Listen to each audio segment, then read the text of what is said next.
Oui, on va rappeler alors qu'on est rendu à quelle? On est rendu à 6h57 minutes. C'est la même heure à Bamenda-Nkwem.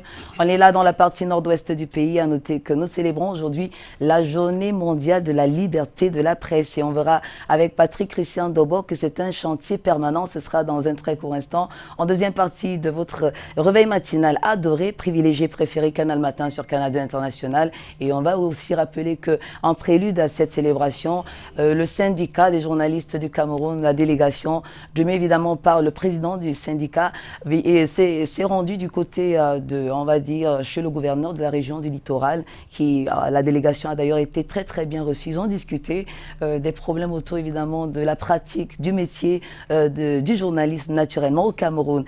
Allez, mesdames et messieurs, on va naturellement mettre donc le cap sur Yaoundé pour retrouver Ibrahim Kamga, espérant que tout est bien câblé pour qu'on puisse avoir la première partie de la revue de presse. À noter aussi que pendant cette dernière édition, pour ce qui est de cette semaine, votre réveil matinal adoré, on aura donc la chronique culturelle qui sera présentée par Monsieur Culture Géomatrix. Il va revenir sur quelques dates importantes qui marquent dans la sphère culturelle, pas seulement au Cameroun, pas seulement en Afrique, un peu partout dans le monde. Il le fera comme il a l'art de le faire.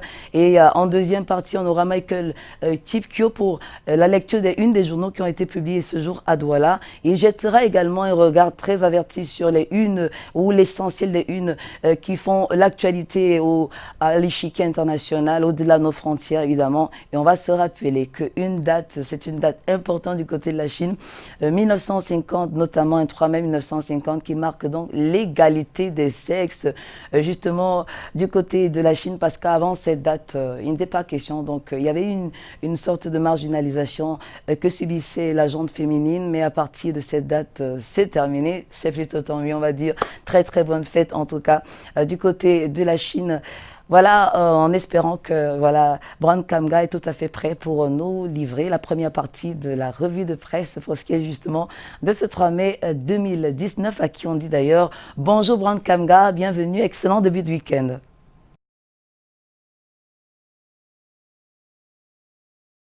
Bonjour Patricia Lona aussi, Madame, Monsieur, bonjour et merci de nous retrouver en direct de Yaoundé. Cette première partie de la revue de presse, vous l'avez dit, nous sommes le vendredi 3 mai 2019, c'est la journée internationale de la liberté de la presse.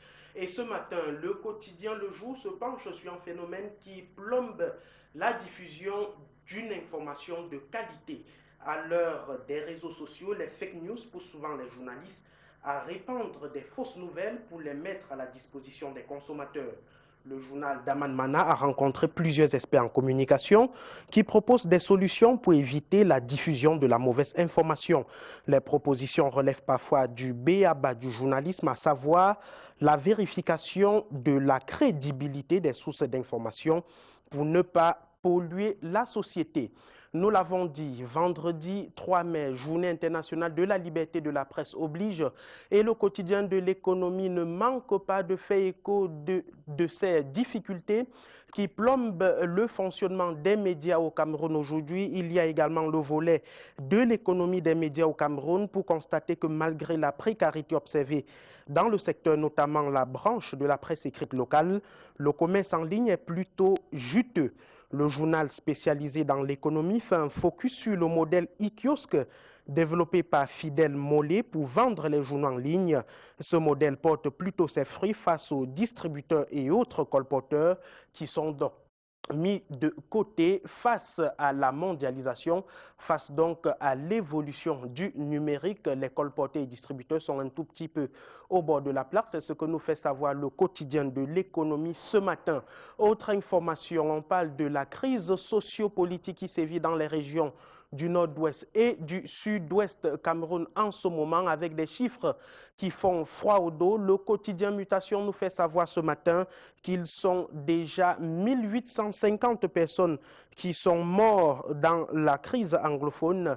1850 personnes qui ont perdu la vie depuis le début de la crise anglophone il y a maintenant 20 mois. Les chiffres sont donc de l'organisation non gouvernementale internationale Crisis Group qui a donc publié son rapport récemment. Le quotidien Mutation parle d'un bilan alarmant et reprend les recommandations de l'ONG internationale Crisis Group qui porte entre autres sur le dialogue, la non-utilisation des armes par les forces de défense contre les frères et sœurs qui ne sont d'autres que des Camerounais. La même information bat la une du quotidien privé d'expression anglaise de Guardian Post que vous retrouverez en kiosque ce vendredi matin. Près de 2000 morts déjà et déjà 500 000 déplacés. Les chiffres dont font peur. Tous ont abandonné les régions du nord-ouest et du sud-ouest pour retrouver la paix ailleurs. Le rapport de International Crisis Group est une autre interpellation des pouvoirs publics pour stopper ce mal qui dure depuis bientôt 3 ans. Le quotidien privé d'expression anglaise à son ventre droit nous informe également de ce qu'un émissaire et chercheur de l'organisation non gouvernementale Human Rights Watch a été repoussé à son arrivée du côté de Douala. Cet émissaire venu donc poursuivre les enquêtes au compte de Human Rights Watch a été refoulé par les autorités du côté de la capitale politique du Cameroun. The Guardian Post nous rapporte que ceci fait suite à la publication du rapport querellé de Human Rights Watch récemment, et ceci n'empêche en rien à l'organisation non gouvernementale Human Rights Watch de poursuivre donc avec les enquêtes. C'est ce que nous fait savoir le quotidien The Guardian Post en kiosque ce matin, au même titre que le quotidien Émergence qui a en son pied de une parle des tensions sociopolitiques. Tout ceci survient alors que le haut commissaire des Nations Unies pour les droits de l'homme est au Cameroun depuis hier. Il s'agit donc de la haut commissaire des Nations Unies pour les droits de l'homme en terre camerounaise. Son invitation lui a été remise il y a peu de temps par le chef de l'État. Le contexte est particulier, la recrudescence des attaques de la secte islamiste Boko Haram et la crise dans les régions majoritairement d'expression anglaise qui continue donc d'attirer l'attention de la communauté internationale. Il faut rappeler qu'au cours de sa visite de 4 jours, Michelle Bachelet va rencontrer les autorités diverses du Cameroun. Elle en a d'ailleurs commencé hier avec les ministres de l'enseignement, des enseignements secondaires, ainsi que le ministre des Relations extérieures qui a échangé avec Michelle Bachelet, qui, il faut le rappeler, est ancienne présidente de la République du Chili. La une principale du quotidien Émergence ce matin nous parle des forces de maintien de l'ordre. Déjà 1 an que le gouvernement camerounais, à travers le secrétariat d'État à la Défense, a mis sur pied le numéro 1501 pour vaincre la corruption. La gendarmerie nationale vient donc de célébrer ces 1 an de la mise en service de ce numéro pour dénoncer le fléau dans ses rangs. Le quotidien Émergence dresse donc le bilan de la mise en œuvre de ce numéro contre la corruption et des espèces affrontent. Ils sont 10 au total. Pour certains, il faut que nous nous rapproprions des idéaux de rigueur et de moralisation. Il faut commencer par rétablir le mérite. Il faut assainir le processus de recrutement qui est une source du mal, estiment certains experts. Pour David Eboutou, par exemple, il faut envisager un code de discipline un peu plus dur et plus sévère à l'endroit de ceux-là même qui travaillent au service du mal au quotidien. Le journal Le Quotidien est également en kiosque ce vendredi et nous parle de la situation qui se rétablit peu à peu dans la région Château d'Eau du Cameroun. La reprise progressive des activités est en cours malgré l'insécurité qui a perduré il y a quelque temps. L'Adamawa respire donc les enlèvements des personnes avec des demandes de rançon et autres vols de bétail ont considérablement baissé. Les éleveurs ont donc repris leurs activités pastorales. L'insécurité est réduite à sa plus simple expression et le constat a été fait lors de la réunion de coordination administrative et technique couplée à celle du comité de coordination. Le gouverneur de l'Adamawa, Kildadi Bouka, rassure donc l'ordre est de retour dans l'Adamawa progressivement. Et Singan est en kiosque ce matin et nous parle également de la sortie de Monseigneur Cléda. C'est le président sortant de la conférence épiscopale nationale du Cameroun qui dit n'avoir pas été écouté par les autorités locales malgré les multiples appels faits pour demander à pouvoir mettre sur pied un comité de dialogue pour pouvoir regrouper les sécessionnistes et le gouvernement. Le groupe de Monseigneur Cléda a demandé plusieurs audiences aux autorités du pays. Samuel Cléda regrette que jusqu'ici rien n'a été fait pour que le dialogue puisse primer et Monseigneur Cléda se pose donc La question de savoir s'il y a vraiment une volonté réelle de trouver une solution à cette crise qui continue de faire de nombreuses victimes dans les régions du nord-ouest et du sud-ouest Cameroun. Monseigneur Samuel Cléda a été approché par Essingan. C'était lors donc de la conférence épiscopale qui se tient depuis quelques jours et qui va donc permettre d'avoir un tout nouveau président de la conférence nationale épiscopale du Cameroun. La une principale de Essingan nous amène dans la Leki avec Henri Eyebea ici, qui lors d'une messe pontificale de remerciement au Tout-Puissant pour les bienfaits du côté de la Leki a donc demandé aux uns et aux autres de travailler davantage pour mériter la confiance du chef de l'État. Pour Henri Eyebea ici, je cite, la Leki est un verrou de sécurité pour l'accès nord à notre capitale qui continuera d'être fermement tenu. Le chef de la délégation permanente départementale du comité central du Rassemblement démocratique du peuple camerounais pour la Leki s'exprimait donc c'était le 28 avril dernier lors de la messe pontificale de clôture solennelle de la neuvaine de prière de la Leki pour la paix au Cameroun et pour remercier le chef de l'État d'avoir nommé pas moins de 4 fils de la Leki au poste très important de la République. Nous poursuivons la revue de presse Made in Yaoundé avec le quotidien L'Épervier qui parle du Hatch 2019. Il faut éviter le sabotage tel que l'ont fait certains médias en parlant des coûts élevés qui seront déboursés par les pèlerins camerounais pour se rendre en Arabie Saoudite au mois de juillet prochain. Contrairement donc au sabotage, les préparatifs vont bon train à la Mecque et certains médias ont donc attiré l'attention sur ces frais, un peu près de 2 500 000 à débourser, contrairement à par exemple les pèlerins tchadiens qui devraient débourser 1 600 000 francs CFA. Le journal de Léopold Clovis Nodjo considère donc cela comme du sabotage. Sabotage pourquoi? Parce qu'il faut tenir compte des innovations propres du Cameroun avec le rapprochement des pèlerins vers la grande mosquée en termes d'hébergement à la Médine. La hausse du prix du dollar sur le marché, entre autres, le H 2019 se prépare donc sereinement. Retrouvez en seconde une du quotidien L'Épervier ce matin cette bonne information avec le ministre du Commerce Luc Magloire Baga à Tangana qui vient donc d'interdire l'importation des produits cosmétiques. L'initiative du ministre du Commerce vise tout simplement à lutter contre la contrefaçon et aussi à valoriser la consommation des produits locaux. Ceci pour avoir donc une très belle santé. Et notre santé ce matin s'intéresse à un problème particulier, les mauvaises périodes des femmes sans menstrues. C'est ce qui bat la une de notre santé avec l'infertilité féminine.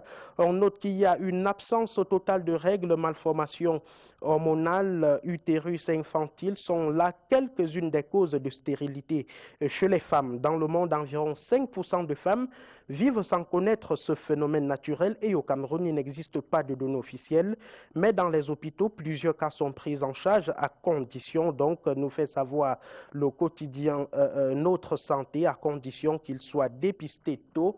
Le journal a rencontré des experts qui ce matin donnent donc des explications et édifient les femmes sur ce qui concerne donc les menstrues.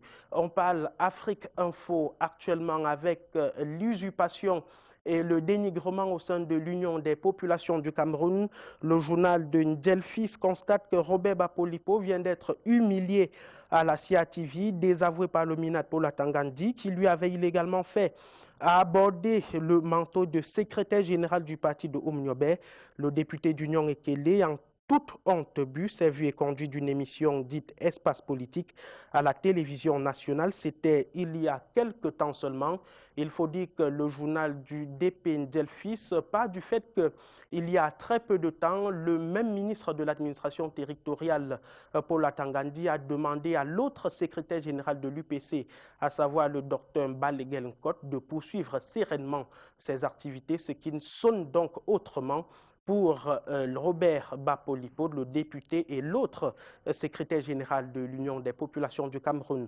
Retrouvé au bas de une de Afrique Info ce matin, cet hommage au pasteur révérend Jean-Émile Vincentson qui est décédé il y a quelque temps seulement. Le pasteur de la paroisse Emmanuel de Macaille est tombé les armes à la main tout récemment en France, en début du mois d'avril, alors qu'il était en tournée d'évangélisation en Occident, le pasteur Jean-Émile Vincenson s'en est allé après avoir mené de très grands combats pour le retour de la paix à la paroisse de Macaille, et Afrique Info lui rend hommage ce matin. On va clôturer cette revue de presse avec un nouveau journal, Bébé Journal, qui est dans les kiosques depuis quelques heures seulement. Il s'agit du nouveau numéro du journal de Mbalmayo que vous retrouverez donc désormais en kiosque. Le journal de Mbalmayo parle des grandes opportunités. Ce périodique d'information parle des préoccupations qui sont celles des populations du Nion-Esso. Il y a le problème de route avec le Nion-Esso qui occupe une position carrefour des axes routiers vers la région du Sud Cameroun, vers la Guinée équatoriale ou encore vers le Gabon, qui sont donc traversés. Cependant, il faut dire qu'il y a un gros problème qui demeure. Les routes sont toujours enclavées. Il existe dans des villages des routes qui restent plutôt un mystère ou un miracle, si bien que les invectives sur l'entretien du parc routier de cette unité enflamment périodiquement les médias sociaux. Autre préoccupation du Nion-Esso relevée par le journal de Mbalmayo, il y a le problème d'électrification qui demeure et aussi la santé des populations avec le journal de Mbalmayo qui est donc le dernier bébé des journaux presse écrite au Cameroun. Fin de cette première partie de la revue de presse Made in Yaoundé. On vous retrouvera donc avec plaisir lundi prochain, mais la revue de presse se poursuit avec vous, Michael Tipkio, du côté de Douala. Bon début de week-end. Bon début de week-end à vous, Brand Kamga. Bonjour à tous. La suite avec le quotidien La Nouvelle Expression qui nous dresse un rapport de l'ONG International Crisis Group qui nous fait part justement de ce rapport et publie d'ailleurs en intégralité le rapport de l'ONG International qui a été rendu public hier. Un rapport accablant sur l'état sécuritaire, socio-politique et même économique du Cameroun. L'organisation non gouvernementale qui vient donc dans cette dernière livraison de livrer justement ce rapport qui est impressionnant. Selon le quotidien La Nouvelle Expression, le rapport pose un diagnostic sans complaisance du Cameroun et propose d'ailleurs des potions de thérapie. L'intégralité justement de ce rapport à lire dans le journal de Séverin Tchunke en kiosque ce vendredi, et le journal en profite pour parler à son oreillette gauche de la visite d'une émissaire des Nations Unies au Cameroun, le haut commissaire des Nations Unies aux droits de l'homme, Michelle Bachelet, qui effectue une visite au Cameroun pour évaluer la situation et échanger sur d'éventuelles mesures de décrispation du climat sociopolitique au Cameroun. Cette visite et les dessous, justement, nous sont relayés par le journal La Nouvelle Expression en kiosque aujourd'hui et qui parle aussi de l'activité du président de la République dans les réseaux sociaux depuis quelque temps. La Nouvelle Expression le présente Paul Biya comme l'internaute surprise.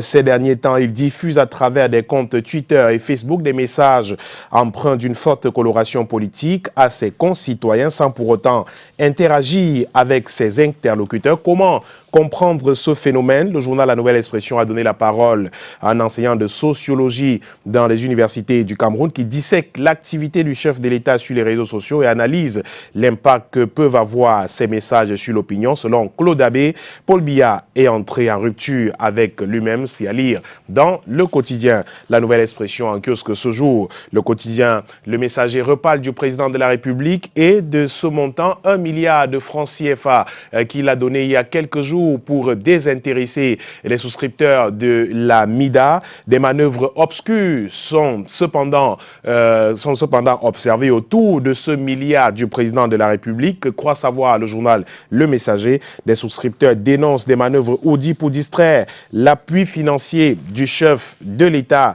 depuis quelque temps maintenant. Les souscripteurs de cette organisation soupçonnent donc les autorités de vouloir faire du favoritisme en octroyant de l'argent aux personnes ne remplissant pas les critères préétablis. Réunis donc au sein d'un collectif, des midaïstes dénoncent des manœuvres tissées pour dilapider l'appui financier du président de la République. Et d'ailleurs, cette sortie du chef de l'État inspire un commentaire à Christian Chapmi du quotidien Le Messager ce jour qui parle de jeunesse et désœuvrement. Comment Paul Biya encourage le Djambo pour parler justement de jeux de hasard en décidant de débloquer cette cagnotte pour rembourser les souscripteurs. Le chef de l'État encourage implicitement, écrit le quotidien Le Messager, cette jeunesse qui n'ayant Aucune activité génératrice de revenus ne trouve pas mieux que de se rabattre sur des loisirs illicites pour se consoler de leur fainéantise, écrit Christian Tchabmi du quotidien Le Messager. C'est donc à lire dans le quotidien Le Messager de ce jour, qui nous parle aussi de la préparation de la fête nationale de l'unité du Cameroun et le mouvement pour la renaissance du Cameroun qui veut boycotter le défilé à Yaoundé en réponse au gouvernement resté sourd aux nombreux appels de la libération de Maurice Kamto, ses alliés et ses camarades écroués depuis bientôt 4 mois en prison à Yaoundé. Le journal parle aussi de la situation sécuritaire dans les régions du nord-ouest et du sud-ouest Cameroun qui n'a pas changé depuis un moment malgré des appels au dialogue. Le gouvernement est resté sourd. Voilà donc quelques raisons pour lesquelles le MRC a donc décidé de boycotter le défilé du 20 mai au Cameroun. Les appuis budgétaires également au pied de une du quotidien Le Messager ce jour. À quoi vont servir les 55 milliards de francs CFA du Fonds monétaire international, s'interroge le journal. Comprendre donc la 4e revue du programme économique et financier de développement du gouvernement à travers une sortie du Fonds monétaire international. C'est la conséquence donc de la conclusion de cette 4e revue du programme économique et financier du gouvernement jugée satisfaisante par l'institution de Bretton Woods. Des interrogations à la une du quotidien Le Messager a retrouvé en kiosque ce vendredi L'Œil du Sahel. Le tri-hebdomadaire régional d'information du Nord Cameroun a également paru aujourd'hui et qui nous parle du prix du Hajj 2019, la grogne de la communauté musulmane après une augmentation de ce prix du Hajj pour participer justement au Hajj. Cette communauté musulmane qui est aux abois, la nouvelle est tombée tel un couperet. Les candidats au voyage en terre sainte en Arabie Saoudite débourseront désormais 2 590 000 francs CFA, soit une augmentation de plus de 287 000 francs CFA, déjà dénoncée par les associations islamiques qui craignent que de nombreux candidats au Hajj 2019 jettent l'éponge. Dans un communiqué, le ministre de l'administration territoriale et non moins président de la commission nationale de Hajj explique l'augmentation du prix du pèlerinage à la Mecque par de nombreux facteurs, des explications qui semblent ne pas convaincre cette communauté musulmane qui parle d'une flambée justement qui soupçonne plutôt le gouvernement de vouloir s'enrichir sur le dos des pèlerins, lesquelles associations ne se cachent pas pour dire qu'au Tchad, par exemple, le prix du Hajj s'élève à 1 650 000 francs CFA, 2 millions de francs CFA en Côte d'Ivoire, mais plus de 2 500 000 francs CFA pour les pèlerins camerounais, ces pèlerins justement et la communauté musulmane d'ailleurs qui s'expriment dans les colonnes du tri-hebdomadaire régional d'information du Nord Cameroun, L'Œil du Sahel, en kiosque ce vendredi. Le journal Forum Libre qui a également paru aujourd'hui nous parle toujours de ce pèlerinage à la Mecque et nous propose en intégralité ce communiqué du ministre Paul Atangandji qui revient sur les détails, les différents montants à payer, les détails justement qui conduisent à l'augmentation de ce prix à 2 529 000 francs CFA pour participer au Hajj 2019. Et puis toujours au sujet de la fête du Ramadan, un Ramadan sans sucre se demande le journal Forum Libre. Les fidèles musulmans crient à l'abandon à quelques jours seulement du début du jeûne du Ramadan. Le sucre se fait de plus en plus rare et même cher sur les marchés camerounais. Les entreprises qui utilisent cette denrée pour leur production dénoncent aussi le monopole de l'entreprise Sosucam et demandent l'ouverture des importations pour d'autres importateurs, bien sûr, qui peuvent satisfaire à la demande nationale, écrit le journal Forum Libre qui est en kiosque ce vendredi. Et l'effort camerounais, pour terminer cette revue de presse nationale, l'effort camerounais qui nous présente la cathédrale Saint-Joseph de Sambelima, cathédrale inaugurée il y a quelques jours, c'était donc le week-end dernier. Après 56 ans d'attente, presque 10 années de dur labeur, le diocèse de Monseigneur Christophe Zoa tient désormais sa cathédrale.